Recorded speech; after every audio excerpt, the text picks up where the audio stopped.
Hello students. So in this video we are going to discuss conservation of momentum, and then after this we will discuss some questions numericals based on that concept. So conservation of momentum होता क्या पहले वो समझते हैं. तो जो हमारा law है किसका, कंजर्वेशन ऑफ मोमेंटम का, ये कहता है the sum of momentum of two objects. कोई भी दो ऑब्जेक्ट्स हैं उनके मोमेंटम का जो सम होता है बिफोर कॉलिजन. कॉलिजन का मतलब क्या होता है, वो दोनों जब टकराएंगे उससे पहले जो मोमेंटम का सम होगा वो बराबर होगा, is equal to the sum of momentum after collision. मतलब टकराने के बाद, कॉलिजन होने के बाद जो मोमेंटम होगा उसके बराबर होगा, until unless no unbalanced forces acting on them.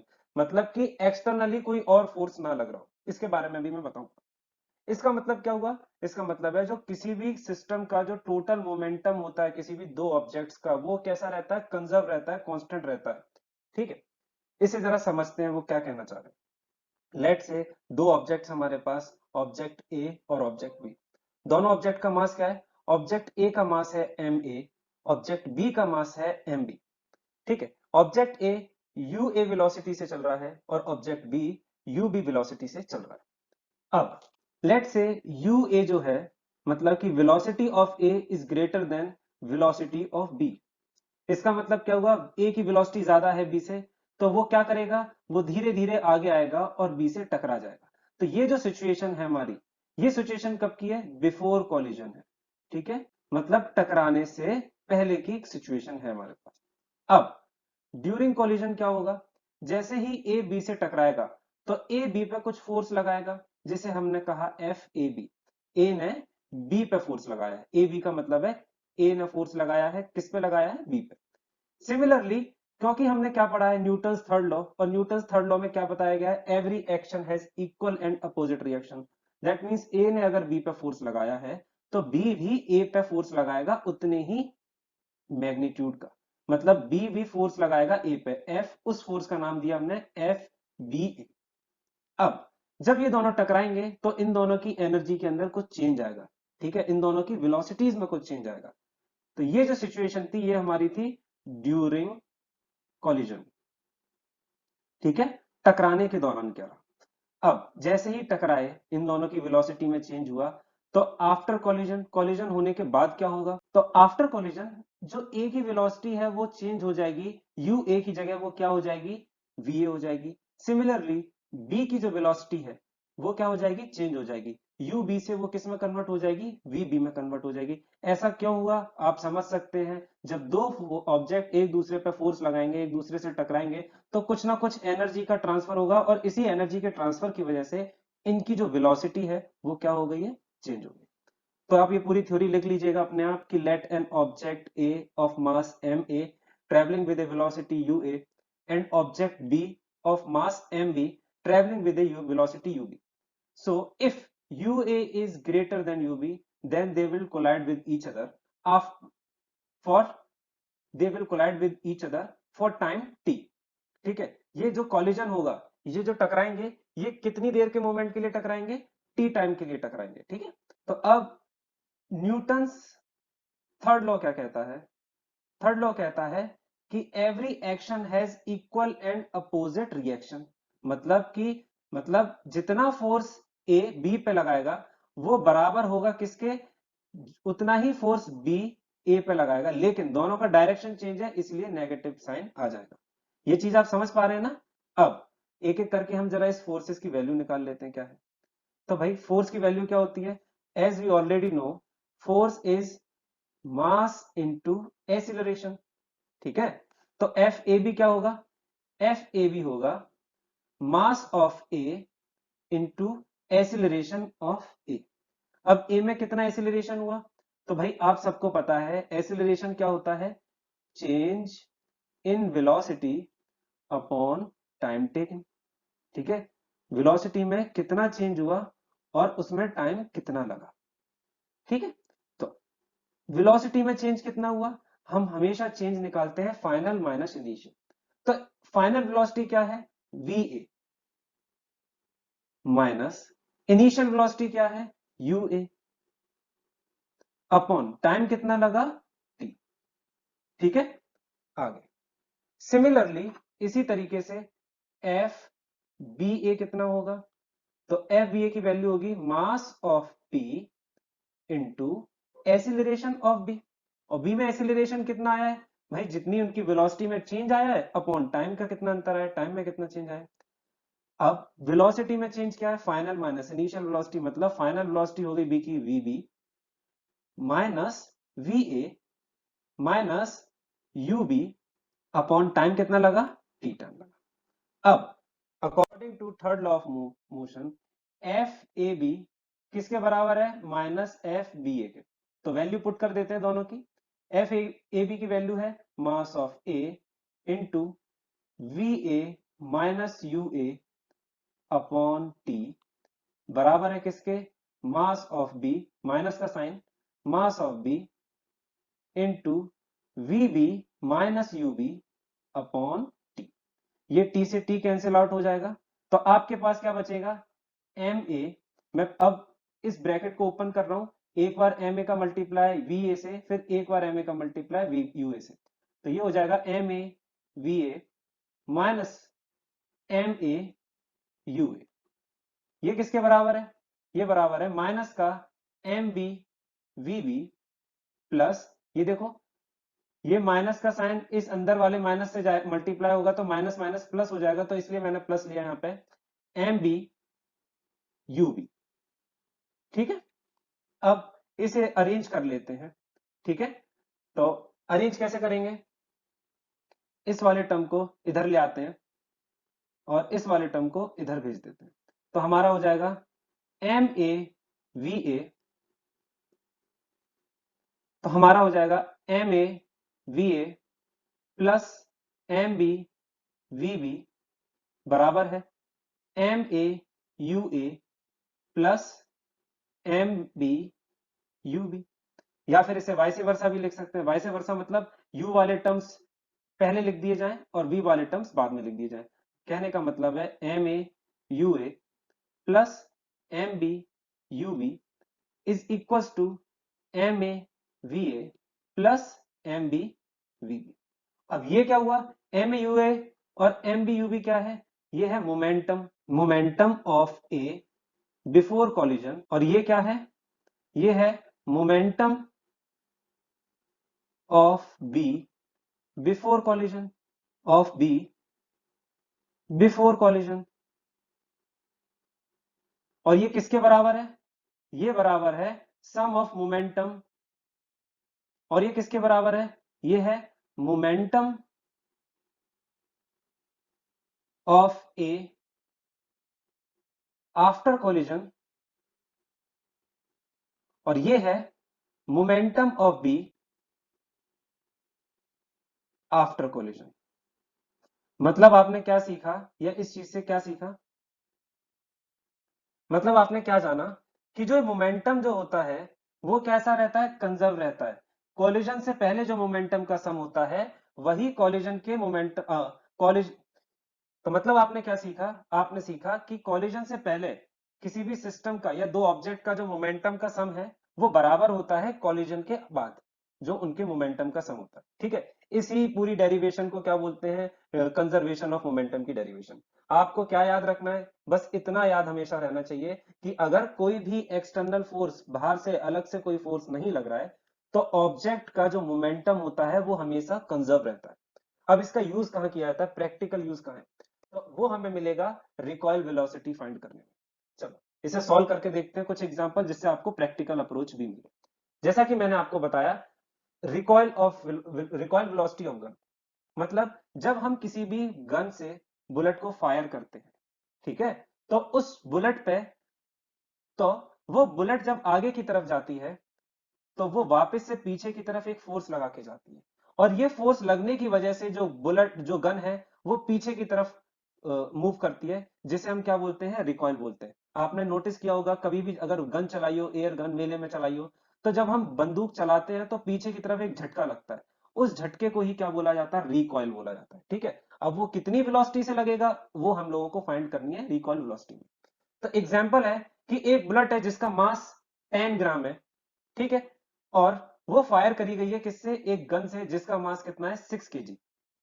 Gun का, बंदूक का मास 6 केजी है और बुलेट का मास 10 ग्राम है। अब बुलेट जब फायर करी गई तो बुलेट की वेलोसिटी है 300 मीटर पर सेकंड। पूछा गया है गन की वेलोसिटी कितनी होगी।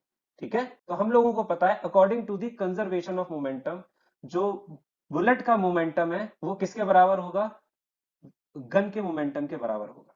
That is momentum of bullet, जो बुलेट का मोमेंटम होगा वो किसके बराबर होगा, मोमेंटम ऑफ गन, जो गन का मोमेंटम होगा। बुलेट का मोमेंटम क्या होगा, मास ऑफ बुलेट, बी से मैंने बुलेट लिख दिया है, ठीक है, इनटू वेलोसिटी ऑफ बुलेट, ये किसके बराबर होगा, मास ऑफ गन, जी से डिनोट किया है मैंने गन को, into velocity of gun, into velocity of gun. और ये जो V B into velocity of gun, और ये जो Vg है यही क्या है, हमारी रिकॉइल वेलोसिटी है जो हम लोगों को फाइंड करनी है। ठीक है, अब सॉल्व कैसे करेंगे क्वेश्चन, तो वो समझ लेते हैं। सबसे पहले तो आप सारी चीजें जो जितना भी गिवन दे रखा है वो लिखेंगे कि गिवन क्या है। सर गिवन है हमें मास ऑफ बुलेट 10 ग्राम, ठीक है, ऐसा यूनिट में कन्वर्ट कर लेते हैं इसे, तो ये हो जाएगा 10/1000 kg। हमें और क्या दे रखा है, वीबी, बुलेट की वेलोसिटी कितनी दे रखी है, 300 मीटर पर सेकंड, ऐसा यूनिट में पहले से ही है। हमें और क्या दे रखा है, हमें दे रखा है मास ऑफ गन, ठीक है, mg, कितना दे रखा है 6 kg, और हमें vg फाइंड करनी है। तो as we know the momentum is conserve, तो हम क्या लिखेंगे, यही लाइन आपको लिखनी पड़ेगी, according to the moment conservation of momentum, आप लिखेंगे according to conservation of momentum, M B V B किसके बराबर होगा, एम जी वी जी के। एम, इन सब की वैल्यूज पुट कर देते हैं। एम बी की वैल्यू क्या है, 10/1000 kg, इंटू वीबी की वैल्यू क्या है, 300 मीटर पर सेकेंड, किसके बराबर है, mass of 6 kg, into V G हम लोगों को फाइंड करनी है। ठीक है, तो ये 3 जीरो से ये तीनों जीरो कैंसिल आउट हुए, तो वीजी की वैल्यू आएगी 3/6, ये 6 इधर जाएगा तो डिनोमिनेटर में आएगा, इसकी वैल्यू हो जाएगी 0.5 मीटर पर सेकंड। ये मीटर पर सेकंड क्यों आया, क्योंकि सारी चीजें हमने किस में ली थी, ऐसा यूनिट में ली थी, तो वेलोसिटी की जो यूनिट आएगी वो भी ऐसा यूनिट में आएगी। चलिए नेक्स्ट क्वेश्चन ट्राई करते हैं। A car of mass 1500 kg, एक कार है जिसका मास है 1500 किलो, वो कितनी स्पीड से चल रही है, 25 मीटर पर सेकंड की स्पीड से चल रही है। और एक दूसरी कार है जिसका मास है 1000 kg, किस कार का, कार बी का मास है 1000 kg, जो कि किस स्पीड से चल रही है, 15 मीटर पर सेकंड से चल रही है, और दोनों सेम डायरेक्शन में चल रही है। अगर इसे मैं ड्रॉ करने की कोशिश करूं तो ये कुछ इस तरीके का फिगर बनेगा हम लोगों का। ठीक है, ये कार हमारी ए हो जाएगी, और एक अनदर कार, ठीक है, ये दूसरी कार होगी हमारी, ये कार हो जाएगी हमारी बी। ए कार का मास कितना दे रखा है भाई, तो एम ए दे रखा है हमें 1500 kg, और इसकी वेलोसिटी दे रखी है हमें, कितनी दे रखी है, वी ए, वेलोसिटी दे रखी है हमें 25 मीटर पर सेकंड। सिमिलरली दूसरी कार है एम बी, जिसका मास दे रखा है हम लोगों को कितना, 1000 kg, और इसकी वेलोसिटी भी सेम डायरेक्शन में दे रखा है, इसलिए मैं इधर बना रहा हूं। और कार बी की वेलोसिटी क्या दे रखी है, कार बी की वेलोसिटी वी बी जो है वो हमें दे रखी है 15 मीटर पर सेकंड। तो ये जब दोनों टकराएंगी तो इन दोनों के टकराने की वजह से, कॉलिजन होने की वजह से इन दोनों की वेलोसिटी में चेंज हो जाएगा। तो ये तो क्या है, स्टार्टिंग की वेलोसिटी है, तो इसे वी ए की जगह हम यू ए लिख लेते हैं, और ये भी वी वी की जगह यू बी हो जाएगी। ठीक है, और जो टकराने के बाद वेलोसिटी बनेगी उन्हें हम यू वी ए और वी बी कर लेंगे। तो अब पूछा गया है वेलोसिटी टकराने के बाद, after the collision velocity of car B कितनी होगी। हम लोगों ने अभी अभी जाना था कंजर्वेशन ऑफ मोमेंटम में, क्या जाना था कि M A U A plus M B U B किसके बराबर होता है, M A V A plus M B V B. आप लोग खुद से गिवन लिख लेना कि क्या क्या चीजें गिवन दे रखी है, मैं वैल्यू पुट करता हूं सीधे। एम ए का मास कितना है, 1500 kg, ठीक है, ऐसा यूनिट है। यूए कितना दे रखा है, 25 मीटर पर सेकंड स्टार्टिंग में वहां से, प्लस एम बी कितना दे रखा है, एम बी है 1000 kg, और यू भी क्या दे रखा है, 15 मीटर पर सेकंड। ये किसके बराबर होगा, एम ए वी ए। तो भाई एम ए कितना है, मास तो सेम रहेगा 1500 kg, फाइनल वेलोसिटी क्या हो जाती है कि 20 मीटर पर सेकंड, तो ये हो गई 20 मीटर पर सेकंड। प्लस फाइनल मास कितना दे रखा है mv, तो m मास तो सेम रहेगा 1000 kg इनटू vb हम लोगों को फाइंड करना है। बहुत आसान है, कैलकुलेट कर लेंगे। कैसे करेंगे कैलकुलेट, आप लोगों को पता है 1500 इंटू 25 की वैल्यू निकालो, और क्या निकालेंगे हम लोग 1000 इंटू 15, तो ये क्या आएगी वैल्यू, ये वैल्यू आएगी हमारे पास 37500 प्लस ये वैल्यू आएगी हमारे पास 15000। ठीक है, ये किसके बराबर रहेगा, ये बराबर रहेगा 30,000 प्लस 1000 वीबी। ठीक है, और जब इन दोनों का सम करोगे आप तो क्या आएगी वैल्यू हमारे पास आएगा 52,500 बराबर 30,000 प्लस 1000 वीबी। घबराना नहीं है, कैलकुलेशन बहुत आसान होने वाली है। तो वीबी 1000 वीबी क्या वैल्यू आएगी, 1000 वीबी विल बी कितना, ये जब इधर जाके माइनस हो जाएगा तो हमारे पास बचेगा 22,500, और जब वीबी की वैल्यू आप फाइंड करेंगे तो वो हो जाएगा 22,500 डिवाइडेड बाय 1000, और दो जीरो से दो जीरो कैंसिल आउट, तो आपका आंसर आएगा वीबी की वैल्यू आएगी सर 22.5 मीटर पर सेकेंड। ठीक है, क्योंकि हमने सब चीजें एसआई यूनिट में ली थी, इस वजह से यूनिट भी हमारी वेलोसिटी की एसआई में आएगी मीटर पर सेकेंड। आई होप कुछ भी दिक्कत नहीं होगी, बहुत सरल है, बस इतना करना है, M A U A plus M B U B बराबर होता है M A V A plus M B V B. चलो एक और क्वेश्चन ट्राई करते हैं।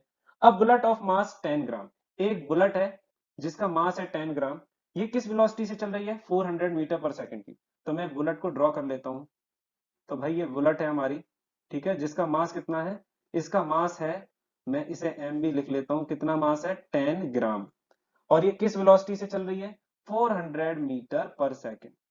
अब ये एक बॉक्स है, वुड का, लकड़ी का एक बॉक्स है, ठीक है, लकड़ी का बॉक्स है, इस पे जाके पड़ती है, इस पे जाके पड़ती है, तो इसमें थोड़ा सा एम्बेडेड हो जाती है, घुस जाती है। ऑफ कोर्स बंदूक है, गोली है, इतनी तेजी से चलेगी तो घुस जाएगी। इस ब्लॉक का मास दे रखा है हमें 900 ग्राम। पूछा गया है ब्लॉक पे जब ये जो बुलेट है टकराएगी तो ब्लॉक की वेलोसिटी कितनी हो जाएगी। ठीक है, तो बहुत आसान है फाइंड करना। तो जैसा कि हम लोगों को पता है, हमें क्या करना है, मोमेंटम कंजर्व रहेगा, पहले जितना भी मास है और वेलोसिटी है इसका प्रोडक्ट बाद में जितना मास है और वेलोसिटी है उसके बराबर होगा। तो बहुत आसान है फाइंड करना, कैसे करेंगे, गिवन लिख देना सारी चीजें जो है। ठीक है, उसके बाद क्या क्या करेंगे, मास of bullet into velocity of bullet. ये तो समझ में आ गया होगा आप लोगों को, है ना। ये किसके बराबर रहेगा, जितना भी हमारा ये वुडन ब्लॉक प्लस बंदूक, याद रखना यही एक कंसेप्ट है इसके अंदर।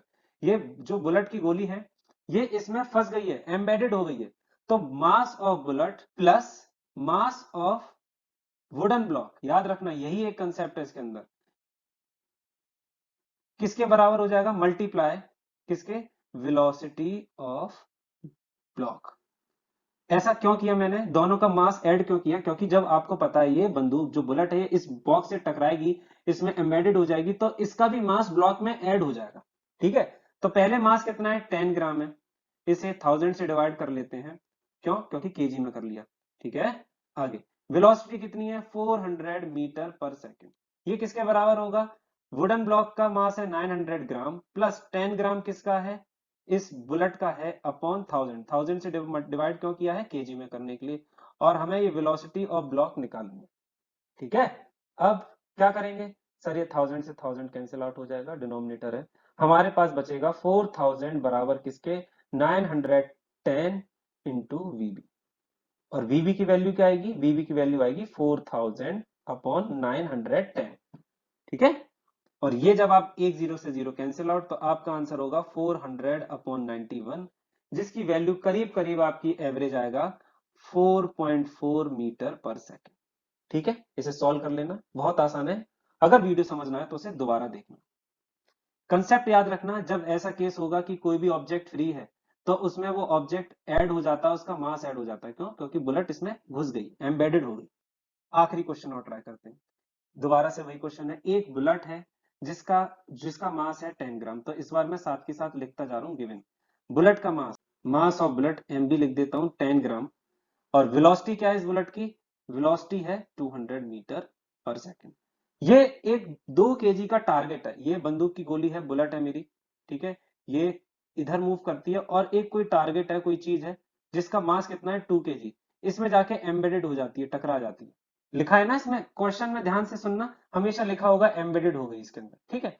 तो पूछा गया है कि ये जो बॉक्स है या जो भी कोई टारगेट है, कितनी वेलोसिटी से मूव करेगा। तो हमने क्या पढ़ा था, mass of bullet plus, sorry, multiply by velocity of bullet किसके बराबर रहेगी, mass of bullet plus mass of target, इन दोनों के मास इनटू किसके, वेलोसिटी ऑफ टारगेट। ये जो टारगेट की वेलोसिटी, वैल्यू पुट करते हैं। बुलेट का मास है 10 ग्राम, इसे 1000 से डिवाइड किया, किस लिए डिवाइड किया, केजी में कन्वर्ट करने को। वेलोसिटी कितनी है बुलेट की, 200 मीटर पर सेकंड। दोनों का मास कितना हो जाएगा भाई, बुलेट का मास तो 10 ग्राम है और टारगेट का 2 केजी है, तो इसे कन्वर्ट करोगे तो ये 2000 ग्राम हो जाएगा, इनटू डिवाइड कर देंगे इस पूरे को 1000 से, किस लिए, किलोग्राम में कन्वर्ट करने के लिए, इनटू वेलोसिटी जो हमें फाइंड करनी है। ये 1000 से 1000 कैंसिल आउट, तो आपके पास रहेगा 2000 बराबर किसके, 2010 इंटू वी। तो v की वेलोसिटी क्या हो जाएगी, 2000 अपॉन 2010। इसे जब आप सॉल्व करेंगे तो आपके पास वैल्यू आएगी 0.995 मीटर पर सेकेंड, ठीक है। तो आई होप आपको भी एक टॉपिक का क्लियर हो गया होगा। चलिए, तो अब हम संडे को शाम को 5 बजे मिलते हैं लाइव क्लास में, जिसमें मैं इसी चैप्टर की जो पूरी एक्सरसाइज है, ठीक है, exercise not in text question, exercise कम करवाऊंगा, ठीक है। चलिए, see you there, bye bye, take care everyone.